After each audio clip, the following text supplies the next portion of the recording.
25 જૂન એટલે ભારતની લોકશાહીનું ગળું દબાવવાનો દિવસ. કટોકટી. ભારત આઝાદ થયા પછી પહેલી વાર આ દેશમાં કટોકટી લાદવામાં આવી. ભારત એ લોકશાહી દેશ છે.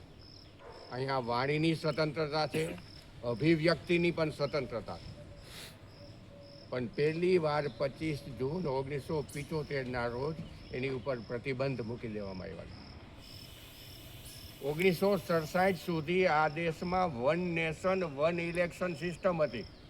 અત્યારે જેમ વડાપ્રધાન નરેન્દ્રભાઈ મોદી લઈ આવ્યા વન નેશન વન, 1967 સુધી હતી.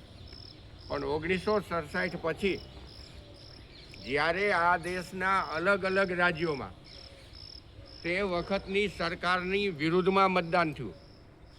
એટલે 1971ની ચૂંટણીમાં લોકસભાની ચૂંટણી અને વિધાનસભાની ચૂંટણી અલગ કરી દેવામાં આવી. એ લોકસભાની ચૂંટણીનો નારો હતો ગરીબી હટાવો. અને એ વખતે સંસદની 518 સીટમાંથી કોંગ્રેસને 352 સીટ મળી હતી. એ વખતના વડાપ્રધાન ઇન્દિરા ગાંધી રાયબરેલીની બેઠક ઉપર તેના હરીફ ઉમેદવાર રાજનારાયણ કરતા 1,10,000 મતથી જીતા હતા. પણ રાજનારાયણે અલ્હાબાદ હાઈકોર્ટમાં ફરિયાદ કરી કે આ ગેરરીતિથી ચૂંટણી જીતા છે, સરકારી મશીનરીનો દુરુપયોગ કર્યો છે, સરકારી અધિકારીને એજન્ટ બનાવ્યા છે, શરાબ અને કંબલનું વિતરણ કરવામાં આવ્યું છે, સેનાનો દુરુપયોગ કરવામાં આવ્યો છે. અને એ વખતે અલ્હાબાદ હાઈકોર્ટના જગમોહનલાલે ચુકાદો આપ્યો અને ઇન્દિરાજીની ચૂંટણીને 6 વર્ષ માટે રદબાતલ કરી. આના વિરુદ્ધમાં ઇન્દિરાજી સુપ્રીમ કોર્ટમાં ગયા, પણ સુપ્રીમ કોર્ટે પણ ચુકાદો આપ્યો કે તમે સંસદમાં ભાગ ન લઈ શકો. જ્યારે એમને એમ થયું કે હવે સત્તા આપણા હાથમાંથી વહી જાય છે, ત્યારે એમના પુત્ર સંજય ગાંધીની સલાહથી આ દેશમાં કટોકટી ઠોકવાનો નિર્ણય કર્યો. એ વખતે રાતે 11 વાગે ભારતના રાષ્ટ્રપતિ ફખરુદ્દીન અલી અહેમદને સહી કરવાનું કીધું. ફખરુદ્દીન અલી અહેમદે કીધું કે તમે કેબિનેટની મંજૂરી લીધી છે, એ કે હું લઈ લઈશ, તમે સહી કરી નાખો. સહી કરી નાખી. વહેલી સવારે 6 વાગે કેબિનેટની મિટિંગ હતી. એ વખતે કેબિનેટમાં જ્ઞાની જેલસિંહ, આઈ.કે. ગુજરાલ અને પ્રણવ મુખર્જી હતા, જે ભવિષ્યમાં ભારતના રાષ્ટ્રપતિ અને વડાપ્રધાન બન્યા હતા. એમાંથી એક પણ માણસે કટોકટી વિરુદ્ધ એક પણ શબ્દ ઉચ્ચાર્યો નહોતો. અને આ દેશમાં કટોકટી ઠોકી દેવામાં આવી. અને બરોબર 26મી તારીખે સવારે 6 વાગે ઇન્દિરાજીએ જાહેરાત કરી કે રાષ્ટ્રપતિએ આપતકાલ જાહેર કરી દીધો છે. પણ આમ જનતાએ ડરવાની કોઈ જરૂર નથી. બીજે જ દિવસે 9,800 રાજકારણીઓની ધરપકડ કરવામાં આવી. 1,40,000 આમ આદમીની ધરપકડ કરવામાં આવી હતી. રાતોરાત બધાને જેલ ભેગા કરી દેવામાં આવ્યા. આખા દેશને જેલખાનું બનાવી દીધું. આ કટોકટી લાદવાનું કારણ શું હતું?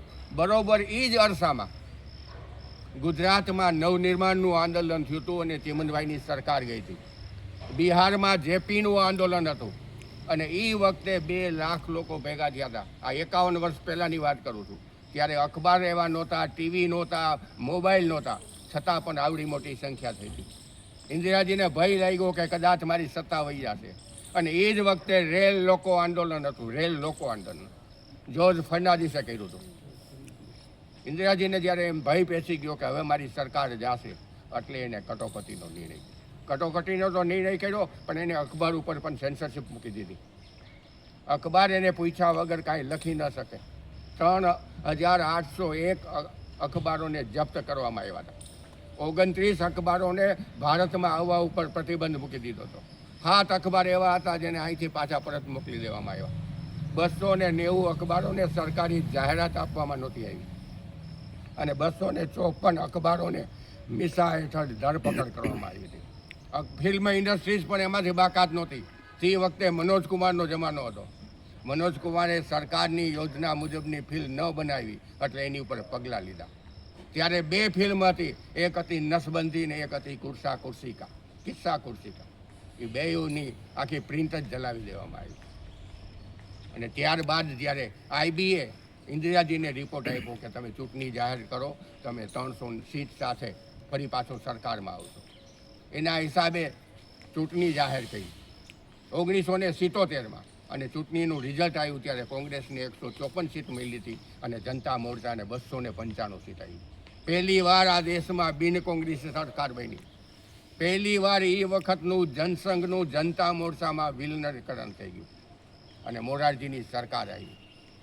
આ દેશમાં ફરી આવી કટોકટી ન લાગે એટલા માટે મતદારોએ જાગૃત થઈને યોગ્ય જગ્યાએ મતદાન આપવું જોઈએ. આજે 25મી જૂને કટોકટીના દિવસે જે લોકો એ વખતે અત્યારે હયાત છે અથવા સ્વર્ગવાસી થઈ ગયા છે એ લોકોએ પણ પોતાને જે કાંઈ અત્યાચારનો ભોગ બન્યા છે એ બધાના ચરણોમાં વંદન. જૂન એટલે ઇન્ડિયન હિસ્ટ્રી